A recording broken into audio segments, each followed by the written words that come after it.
Greetings, YouTube. This is Self Mastery 101. And today I would like to give you a couple of verses for those of you who are ascending and have given your life to the Lord completely, and you are completely out of man's world, and you are just hearing the messages from the Lord, and you're trusting Him without and blocking out mankind. This is not easy. This is what I've had to do. This is what I am doing.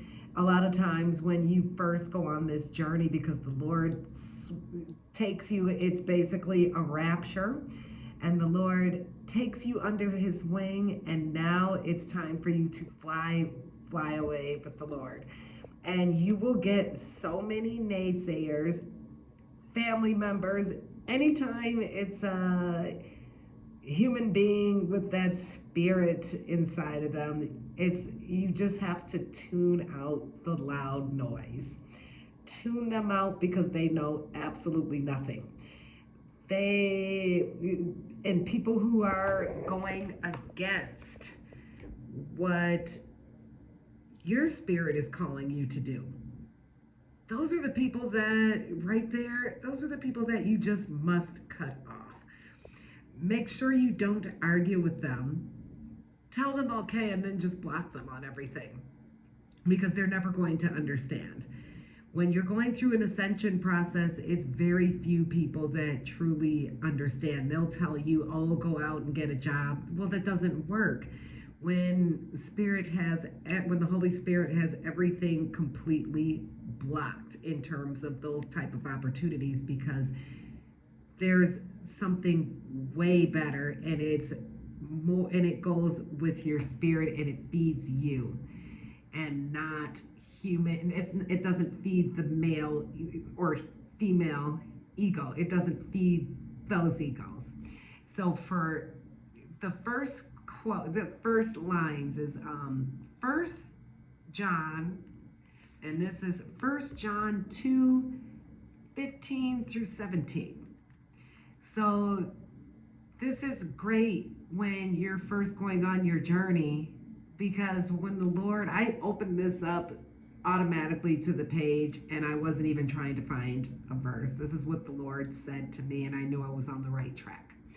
It says, "Do not love the world or anything in the world. If anyone loves the world, the love of the Father is not in him. For everything in the world, the cravings of sinful man, the lust of his eyes, and the boasting of what he has and does, comes not from the Father, but from the world. The world and its desires pass away, but the man who does the will of God lives forever." And it's true.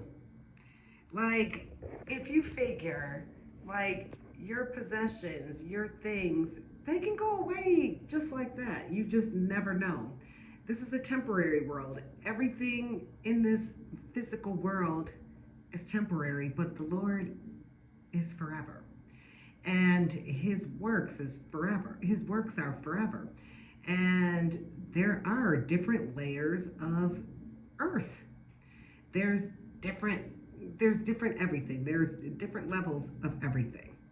And it's, if you've read the story of Job, where he lost everything, but he had the strong faith in the Lord, and he had a bunch of naysayers, because he had so-called friends who just couldn't believe that he was going through all of this loss.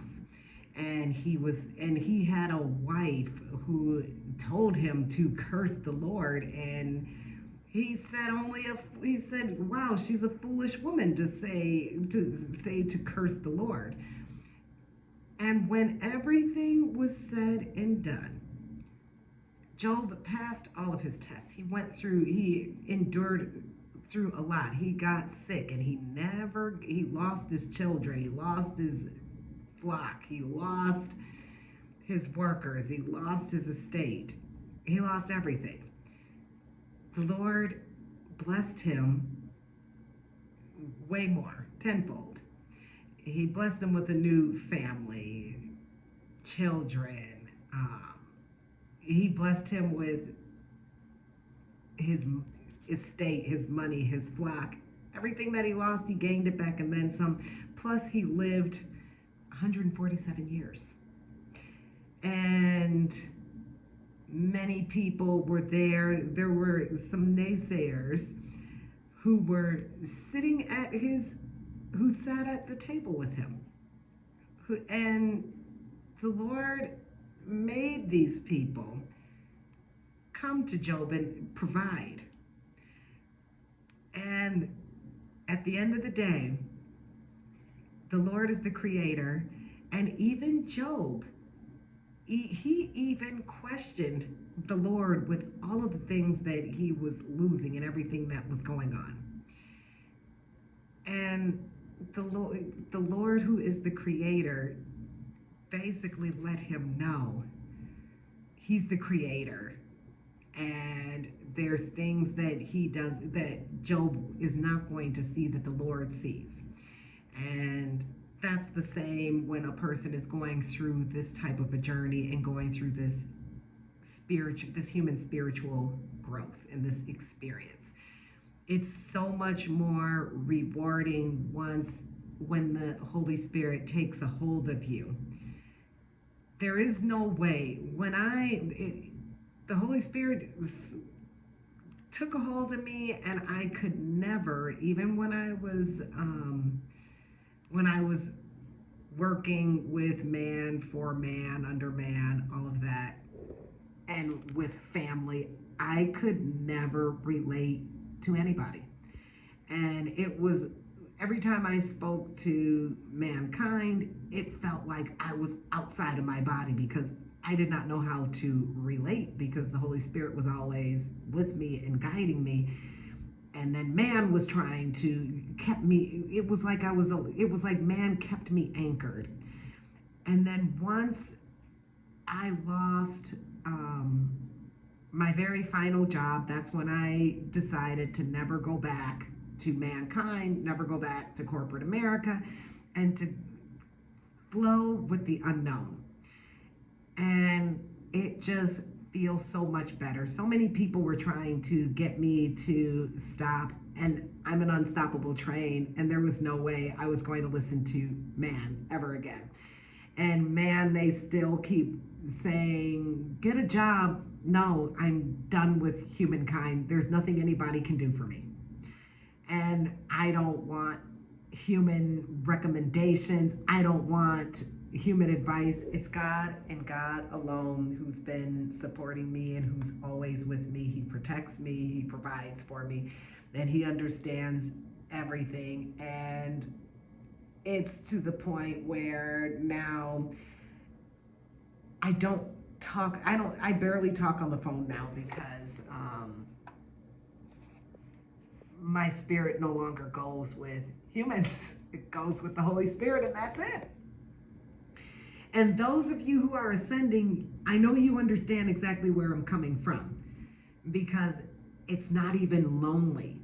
It's a wonderful journey. It's just when outside factors like humans are speaking, it's like they're interrupting the Holy Spirit, and I'm looking forward to the next steps. But for those of you who are just beginning, don't fret. It's better to trust in the Lord than to trust in any man, because man will always steer you wrong, and they will always intentionally steer you wrong, especially family. And when it doesn't gel right with you, when somebody's giving you advice or they call themselves helping you and giving you constructive criticism, you just have to plead that evil out of your spirit and no longer make discussions. It's better to keep it to yourself and only talk to the Holy Spirit about it, because mankind, they will always destroy whatever your dreams and your hopes are. It's unfortunate. I'm not trying to be negative. It's just the truth. It's just better to do this journey on your own, and a lot of people are just not going to understand. but you're going to be okay, and you're going to end up where you're supposed to be. It's not as fast as you may want it to be because certain conditions, but you will get there, and it's going to last forever. Thank you, everyone. Many blessings and much love. I hope this helps.